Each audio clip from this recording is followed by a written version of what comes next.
BMW ve Volkswagen'in qeyri-qanuni övladı W10-39M5, Volkswagen'in W8, W12 ve W16 mühərriklərini bilirik. Ancaq W10'u heç eşitməmişik, çünki bu mühərrik prototipdən o yana keçməyib. Mühərrikin avtomobilə yerləşdirmə hikayəsi olduqca maraqlıdır.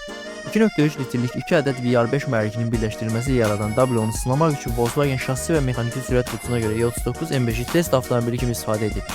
Bu avtomobil dünyasında çox da eşidilməmiş bir şey deyil. W10 mühərrikli M5 500 at gücünə və 550 Nm fırlanma anına sahib idi. Standart E39 M5 ilə müqayisədə bu at gücündə 25% artım, fırlanma anında isə 10% artım deməkdir. O dövrdə Volkswagen'in idarə heyətinin sədri və CEO-su eyni zamanda W mühərriklərinin ideya müəllifi olan Ferdinand Piëch, hansı ki Ferdinand Porsche'nin birinci nəsil nəvəsidir, bu layihəni o qədər çox bəyənib ki, W10 mühərrikli M5'i şəxsi avtomobil kimi istifadə edib. Avtomobilin həqiqiliyindən şübhələnənlər mühərrikin görüntüsünü əllərində prototip W10 bloku olan bir kolleksiyaçının paylaşdığı fotolarla müqayisə ediblər və daha sonra avtomobilin videosu yayılıb. Onun səsi isə S62 mühərrikinə heç bənzəmir. Hazırda avtomobil GDM Motors adlı bir firmada satışdadır. Onun necə əldə etdikləri isə tam bir müəmmadır. Volkswagen tərəfindən avtomobillə bağlı rəsmi açıqlama yoxdur və BMW-nin də bu layihədən xəbərsiz olması mümkünsüz görünür. Bu layihə haqqında sizin fikirləriniz nələrdir? Rəylərdə qeyd edə bilərsiniz.